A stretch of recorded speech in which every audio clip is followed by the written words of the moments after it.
Big boss house లో ఈ వారం అయితే 8 మంది నామినేషన్స్ లోకి వచ్చారండి.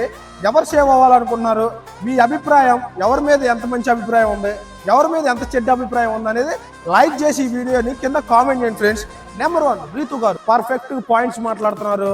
ఎక్కడా కూడా ఎవరిని ఒక క్యారెక్టర్ కానీ ఒక ఇది కానీ ఏం చేయకుండా ఆయిషా గారు అండ్ రీతు చౌదరి విషయంలో రీతు గారు సూపర్ మాట్లాడారు. ఆ రోజు ఆ ఆయిషాకే బాబు నడిచింది, అక్కడ మ్యాటర్ ఏం లేదు. అండ్ నెంబర్ 2 పవన్ కళ్యాణ్ తనుజా విషయంలో వేలు విషయంలో చాలా మంది చేతులు వేస్తున్నారు. క్యారెక్టర్ గురించి ఎన్ని మాట్లాడినా సరే ఎక్కడా కూడా తగ్గకుండా తన గ్రాఫ్ ని అలాగే మెయింటైన్ చేస్తారు. నాకు సూపర్ అనిపించింది. నెంబర్ 3 శ్రీనివాస అదే గోల్కొండ కుర్రాడు నాకు ఎక్కడ కనపడతలా, ఇక్కడ మాటలు అక్కడ, అక్కడ మాటలు ఇక్కడ అని చెప్తుండు. మరి ఏం చేయాలో మీరే చెప్పండి. నెంబర్ 4 దివ్య నిఖిత గారు సూపర్ అండి. తన పాయింట్ పర్ఫెక్ట్ స్ట్రైట్ ఫార్వర్డ్ ఉంటుంది. ఏంటంటే కొంతమంది నమ్మి నమ్మద్రోహం చేస్తున్నారు. నమ్మటం తప్పు, నమ్మకుండా ఉంటే బాగుంటుంది. అండ్ నెంబర్ 5 రాము రాథోడ్ పాపం అండి. రాము రాథోడ్ నిన్న జరిగిన తనుజా విషయం, రాము రాథోడ్ విషయం నాకు చాలా బాగా అనిపించింది. రాము రాథోడ్ ఏడ్చుకుంటూ కూర్చుంది హౌస్ లో.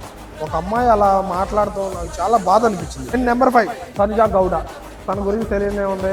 ఆమె ఎంత చేసినా సరే మంచిగా మాట్లాడాలి, లేకపోతే వీడియో వైరల్ అవ్వదు, మంచి కామెంట్స్ రావు. అంతేనా? ఆమె ఏది చెప్పినా సరే జై కొడతా ఉండాలి. నాకు అర్థం కాదు. నెంబర్ 7 సంజనా గర్లాని గారు ఏమనైతే ఎవరు ఏమనకూడదు. మొన్నటిదాకా ఆమె నామినేషన్స్ లేదు, దర్జాగా ఎంజాయ్ చేసింది.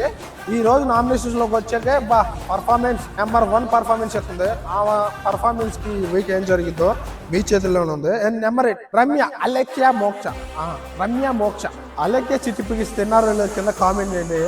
ఏమో పచ్చళ్ళు అమ్ముకుంటేనే బెటరా లేదా బిగ్ బాస్ హౌస్ లోనే ఉంటే బెటర్ అనేది కూడా కింద కామెంట్ చేయండి. అన్న పాయింట్ ఉంది, కరెక్ట్ గా మాట్లాడుతుంది ఒక్కో చోట్ల, కానీ అన్న మాటల మీద నుంచునేది లేదు. ఫస్ట్ రోజు రాగానే అమ్మాయి మీద చేతులు వేస్తున్నారు, నా మీద వేసి గోపు మీద కొడతా. డిమన్ పవన్ మీద వేసింది ఏంటి? చేతులు కదా, వేరే వేసారా?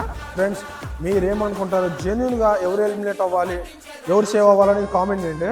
నా పేరు వంశీ. 2Kకి దగ్గరలో ఉన్న ప్రతి ఒక్కరు సపోర్ట్ చేస్తున్నారు, అలాగే సపోర్ట్ చేయండి. మంచి కంటెంట్తో నేను వస్తాను. మీకు అసలు బోరింగ్ అనేదే ఉండదు. Thank you so much.